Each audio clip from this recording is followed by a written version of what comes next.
Hello અને નમસ્કાર મિત્રો, કેમ છો બધા? મજામાં ને? મિત્રો, હું મહેતા ફરી એકવાર સ્વાગત કરું છું તમારું તમારી પોતાની ચેનલ પર. મિત્રો, ઘણીવાર એવું બને છે કે પગમાં એકદમ ઝણઝણાટી થવા લાગે છે. લાંબો સમય સુધી એકને એક પોઝિશનમાં બેઠું રહેવું તેનાથી ઘણીવાર પગ ભારે લાગવા લાગે છે. પગમાં ખાલી ચડવા જેવી સમસ્યાઓ જોવા મળે છે. આ ઉપરાંત ઘણીવાર પગની પિંડીઓ પકડાઈ જાય છે. પગની પિંડીઓમાં ખૂબ જ અસહ્ય દુખાવો થાય છે. ઘણીવાર તેમાં ખેંચાણ અનુભવાય છે. એકદમ ક્રેમ્પ પડી ગયા હોય તેવું લાગે છે. તેની સાથે સાથે આ દુખાવો ઘણીવાર એટલો બધો અસહ્ય બની જાય છે કે વાત જ ન પૂછો. સાથે સાથે પગ ઘણીવાર ઠંડા પડી જવાની સમસ્યા રહે છે. ઘૂંટણ કે કમરનો દુખાવો થાય છે અથવા તો દબાયેલી નસો જેવી સમસ્યાઓ રહે છે. તો ચોક્કસથી આ વિડીયો છે તમારા માટે. જી હા મિત્રો, આવું શું કામ થાય છે તો પહેલા એ સમજી લઈએ અને ત્યારબાદ આજના આ વિડીયોમાં હું તમને લોકોને આ સમસ્યા માટેના બે એવા અસરકારક ઉપાય સૂચવવાનો છું કે જેને તમે લોકો ઘરે બેઠા જ ખૂબ જ સરળતાથી કરી શકો છો. અને તેની સાથે સાથે બીજો ઉપાય છે તેમાં માત્ર આપણે બે જ વસ્તુઓ લેવાની છે અને તે સંપૂર્ણપણે ઘરમાં ઉપલબ્ધ હશે. તો ચાલો પહેલા તો એ સમજી લઈએ કે આવી સમસ્યા શા માટે ઉદ્ભવે છે. ખાસ કરીને આવી સમસ્યાઓ વડીલોમાં મોટા ભાગે જોવા મળતી હોય છે. હવે આવી સમસ્યા થવાનું કારણ શું છે? તો મિત્રો, સૌથી પહેલું તો કારણ શરીરનું વધારે વજન કે જેના કારણે પગ પર વધારે ભાર પડે છે અને તેના કારણે આવી સમસ્યાઓ ઉદ્ભવે છે. ત્યારબાદ બીજું કારણ કહેવા જઈએ મિત્રો તો ઘણીવાર એવું બને છે કે આપણા શરીરને જેટલા પોષક તત્વોની જરૂર હોય છે તે બધા જ પોષક તત્વો આપણા શરીરમાં નથી હોતા અને પોષક તત્વોની ઉણપના પરિણામ સ્વરૂપે આ પ્રકારની સમસ્યા આપણા શરીરમાં જોવા મળે છે.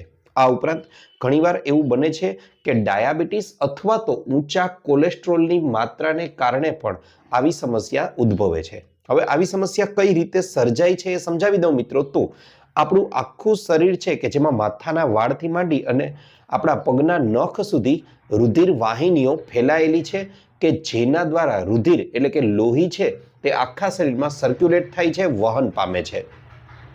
હવે મિત્રો, બને છે એવું કે જ્યારે આ લોહી સરળતાથી વહન નથી પામી શકતું ત્યારે આવી સમસ્યાઓ ઉદ્ભવે છે. હવે વહન શા માટે નથી પામી શકતું?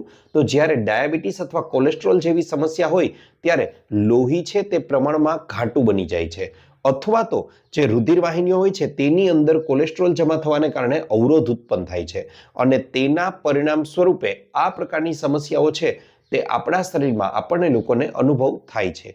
હવે આવી સમસ્યાઓ થાય છે તો તેના ઈલાજ રૂપે કેવા કેવા ઉપાયો આપણે લોકો કરી શકીએ છીએ, પહેલા એ જાણી લઈએ. મિત્રો, અહીં તમને લોકોને હું ઉપાય નંબર 1 ની વાત કરવા જાઉં તો સૌથી પહેલા તો આપણે લોકોએ લગભગ અડધી ડોલ ભરી અને પાણી લેવાનું છે. હવે આ પાણીને આપણે લોકોએ ગરમ કરી લેવાનું છે. કેટલું ગરમ કરવાનું છે? તો આ પાણીને ત્યાં સુધી ગરમ કરો કે જે તાપમાન આપણા પગ દ્વારા સહન કરી શકાય એટલું આ પાણીને ગરમ કરી લેવાનું છે. ત્યારબાદ તેમાં આપણે લોકોએ 1 ચમચી જેટલો એપ્સમ સોલ્ટ ઉમેરી દેવાનો છે. હવે તરત જ પ્રશ્ન થાય, એપ્સમ સોલ્ટ એટલે શું? તો એ એક પ્રકારનો મેગ્નેશિયમ સલ્ફેટ છે.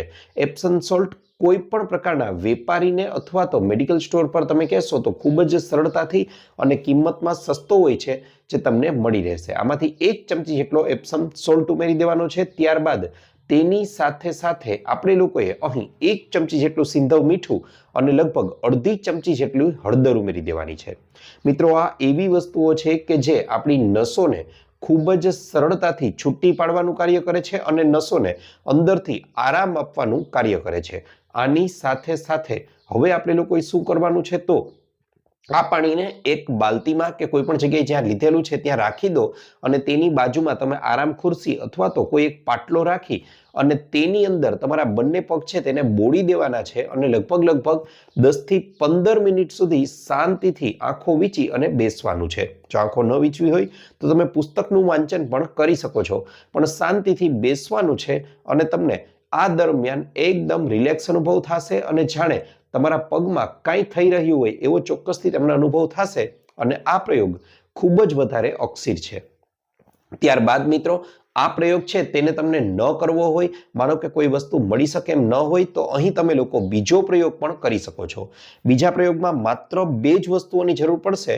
પહેલા તો આપણે લોકોએ ગરમ પાણી લેવાનું છે. તમે ગરમ પાણી કરી લો. ત્યારબાદ આ ગરમ પાણીની અંદર આપણે લોકોએ ઉમેરી દેવાનો છે 1 લીંબુનો રસ. યાદ રહે, 1 લીંબુનો રસ ઉમેરી દેવાનો છે અને તેની સાથે સાથે આપણે એક મોટો ટુકડો કપૂરનો લેવાનો છે. યાદ રહે, બજારમાં જે કપૂરની ગોળ ગોળીઓ મળે છે એવો કપૂર નથી લેવાનો. અહીં તમારે લોકોએ જે કપૂર લેવાનો છે તે આપણો પ્યોર દેશી ભીમસેની કપૂર, યાદ રહે ભીમસેની કપૂર લેવાનો છે અને તેનો પાવડર બનાવી પીસી લેવાનો છે અને તેને આ પાણીમાં ઉમેરી દેવાનો છે.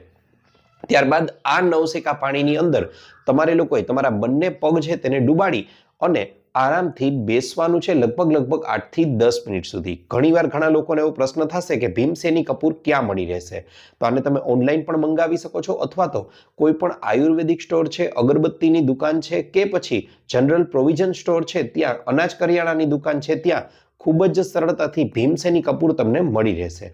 હવે આ પ્રયોગને તમે લોકો અઠવાડિયામાં 3 થી 4 વાર રિપીટ કરવાનો છે. તેની સાથે સાથે મિત્રો, જ્યારે તમે લોકો રાત્રે સૂવા જાઓ છો ત્યારે પણ 2 કાર્ય કરવાના છે. પહેલું, માની લો કે આજે સોમવાર છે અને આજના દિવસે તમે લોકો 1 ગ્લાસ જેટલું નવસેકું દૂધ લીધું, તો આ 1 ગ્લાસ જેટલા નવસેકા દૂધની અંદર 1 થી 2 કળી લસણને પીસી અને ઉમેરી દેવાનું છે અને તેને પી જવાનું છે. ત્યારબાદ બીજા દિવસે એટલે કે મંગળવાર થયો તો મંગળવારે ફરીથી તમારે લોકોએ 1 ગ્લાસ દૂધ લઈ અને તેમાં અડધી ચમચી જેટલી હળદર ઉમેરી અને પી જવાનું છે. બુધવારે ફરીથી પાછું લસણવાળું દૂધ અને ગુરુવારે ફરીથી હળદરવાળું દૂધ. આમ એકાત્રા ચેન્જીસ કરી અને આ પ્રયોગને પણ શરૂ રાખવાનો છે અને આની મદદથી મિત્રો 12 કે 15 વાર આ ઉપાયને કરી જોશો ને પછી તમને શરીરમાં એવો અહેસાસ થશે કે જાણે દુખાવો હતો જ નહીં. કારણ કે અહીં આ જે દૂધનો ઉપાય મેં તમને સૂચવેલો છે તેનાથી માત્ર તમારા પગને જ રાહત નહીં થાય, પણ તેની સાથે સાથે અન્ય કેટલાક ફાયદાઓ પણ જોવા મળશે.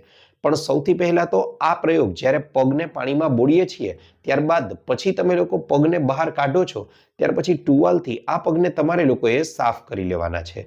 હવે અહીં તમારે લોકોએ શું કરવાનું છે તો મિત્રો એ જણાવી દઉં. તમે રાત્રિના દરમિયાન જે દૂધ પીધું છે એનાથી પણ તમને કેવા કેવા ફાયદાઓ છે પહેલા એ કહી દઉં. સૌથી પહેલા તો આનાથી તમારી ઇમ્યુનિટી એટલે કે રોગ પ્રતિકારક શક્તિ છે તે મજબૂત થાય છે. તેની સાથે સાથે તમારું પાચન તંત્ર છે તેને પણ મજબૂત બનાવવામાં તે મહત્વનો ભાગ ભજવે છે. આ ઉપરાંત તમારું હાર્ટ એટલે કે હૃદયનું સ્વાસ્થ્ય સુધરે છે. હવે હાર્ટ મજબૂત હશે તો આખા શરીરમાં લોહીનું પમ્પિંગ કરવાનું એટલે કે લોહીને મોકલવાનું કાર્ય ખૂબ જ સરળતાથી થઈ શકશે. તેની સાથે સાથે લેક્ટિક મધર છે એટલે કે દૂધ પીવડાવતી માતાઓ છે તો તે લોકોના દૂધમાં પણ તેમના દૂધની માત્રામાં અને ગુણવત્તામાં પણ સુધારો અને વધારો થશે.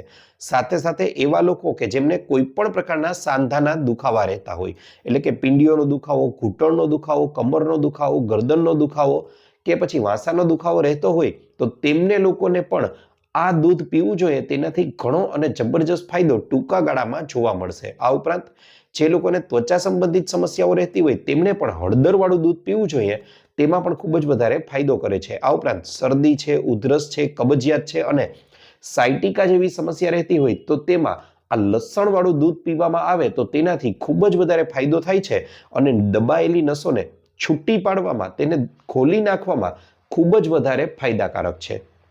તો મિત્રો આ તો હતો અમારો આજનો વિડીયો કે જેમાં મેં તમને દબાયેલી નસોને ફરીથી ખોલવા માટેના 2 ઉપાયો સૂચવેલા છે અને રાત્રિ દરમિયાન 2 પ્રકારના દૂધ બનાવતા શીખવાડ્યા છે કે જેને તમે પી અને રાહત મેળવી શકો છો. મિત્રો આશા રાખું છું આપને મારો વિડીયો ગમ્યો હશે. વિડીયો ગમ્યો હોય તો લાઈક કરજો, ચેનલને સબસ્ક્રાઇબ કરજો. ઉપરાંત આપને પણ કોઈ હેલ્થ કે બ્યુટી સંબંધિત સમસ્યા હોય તો એ પણ જણાવજો. અમે તેને અનુરૂપ પણ નવા વિડીયો લાવવાનો પૂરતો પ્રયાસ કરીશું. આપનો ખૂબ ખૂબ આભાર.